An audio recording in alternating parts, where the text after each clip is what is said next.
Hello everyone, आज हम लोग प्रॉब्लम नंबर 46 करेंगे। ये एक क्वेश्चन है कि एक सिलेंडर है और इस पे एक रोप है जिसमें मास है, रोप है।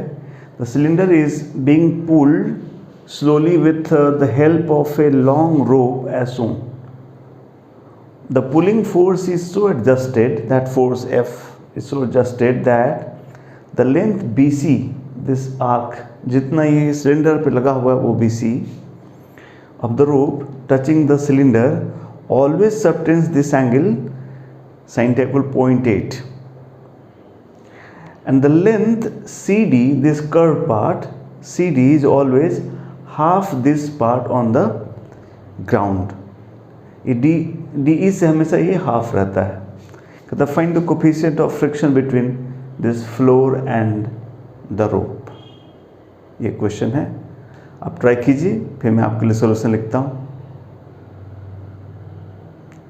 Okay, so let me solve this question. First of all हमको सोचना चाहिए कि मोशन कैसे होगा, कि जो ये शर्त है, एक तो शर्त है कि इस पे हमेशा इतना ही पार्ट इस पे रैप रहे, और जो ये CD और DF का जो रेशियो है वो कांस्टेंट रहे, चेंज ना हो।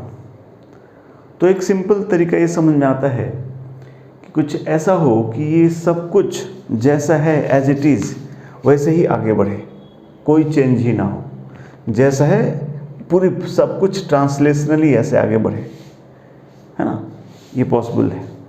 कैसे पॉसिबल है? सिलेंडर भी चल रहा होगा, इस पे नेट फोर्स लग रहे होंगे, नेट टॉर्क 0 लग रहे होंगे, तभी ऐसा हो रहा होगा।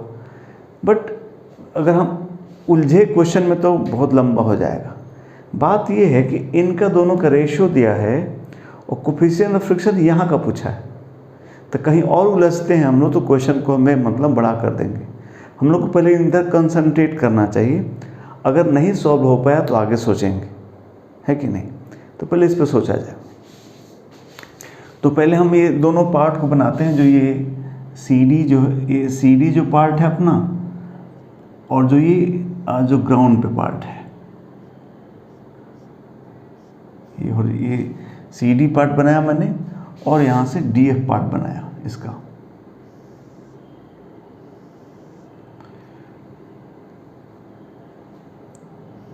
क्वेश्चन के हिसाब से अगर इसका मास m लेते हैं तो इसका मास हम लोग को 2m लेना है। जैसा क्वेश्चन कहा है कि डबल लेंथ है तो मास भी डबल होगा। अब इसके फोर्सेस बनाए जाए, तो यहाँ टेंशन हम मान लेते हैं T1 है, तो ऐसे बना लेते हैं, टेंशन T1 बनाते हैं, यहाँ पर T1 हो गया। इस एंड पे टेंशन T2 मान लेते हैं, ये T2 हो गया। अपना इसका mg नीचे लगेगा, बस ये 3 फोर्स लगेंगे। इस पे बात करें तो इधर की तरफ T2 लगेगा और पीछे की तरफ फ्रिक्शन लगेगा म्यू इंटू 2mg फोर्स लगेगा। और इसमें एक वर्ड लिखा है पुल्ड स्लोली। स्लोली मतलब फिजिक्स में स्लोली मतलब without acceleration, just force cancel हो रहा हो, यानी नेट फोर्स 0 करना है। एक तरीके से इक्विलिब्रियम डिस्कस करना है आपको, है ना। चल रहा है इसलिए यहाँ पे μn लिख दिया, अदरवाइज मेनली नेट फोर्स 0 ही करना, बिकॉज स्लोली मतलब एक्सेलरेशन 0 रखना आपको। तो अगर हम इन फोर्सेस को इक्विलिब्रियम की तरह बात करते हैं तो यहाँ से T2 की वैल्यू आ गई 2μmg, यहाँ से आ गया। और यहाँ से बात करें तो T1 को रिजॉल्व कर लेते हैं, एक हॉरिजॉन्टल और एक वर्टिकल कंपोनेंट में। तो ये फोर्स इसको बैलेंस करेगा और ये वाला पार्ट इसको बैलेंस करेगा। तो एंगल देख लेते हैं कितना होगा। तो अगर आप ये इनके बीच के एंगल देखें तो ये एंगल थीटा आएगा, बिकॉज ये वर्टिकल लाइन पे ये नॉर्मल है और इस पे ये नॉर्मल है, बिकॉज टेंजेंट रेडियस पे नॉर्मल होगा। तो जो इनके बीच का एंगल होगा वही यहाँ भी होगा, थीटा।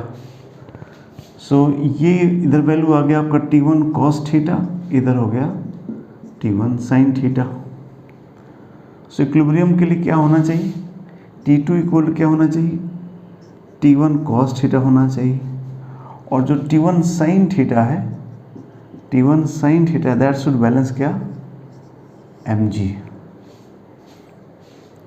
और हम लोग को निकालना है म्यू, थीटा गिवन है, तो T1 T2 और म्यू, 3 अननोन 3 इक्वेशन है।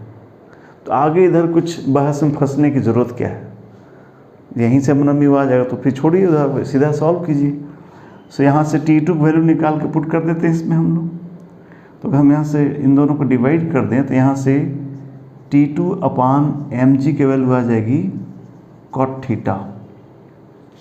T2 की वैल्यू यहाँ पुट कर देते हैं तो हो जाएगा mg cot theta is equal to 2 mu mg। So we have mu equal to cot theta by 2। This is answer. Sine theta अपना है 0.8, साइन थीटा 0.8 है, 0.8 का मतलब 4/5 है, ये हो गया 53 डिग्री हो गया एक तरीके से, नहीं? तो साइन थीटा 4/5 है, तो कॉट थीटा कितना होगा, ये 4 है, 5 है, तो ये 3 होगा, ये थीटा आपका। So we have cot theta is 3/4, 3/4 that is 3/8 is the answer. This is the answer. So focus question पर रखना होगा कि हमको सॉल्व क्या करना है।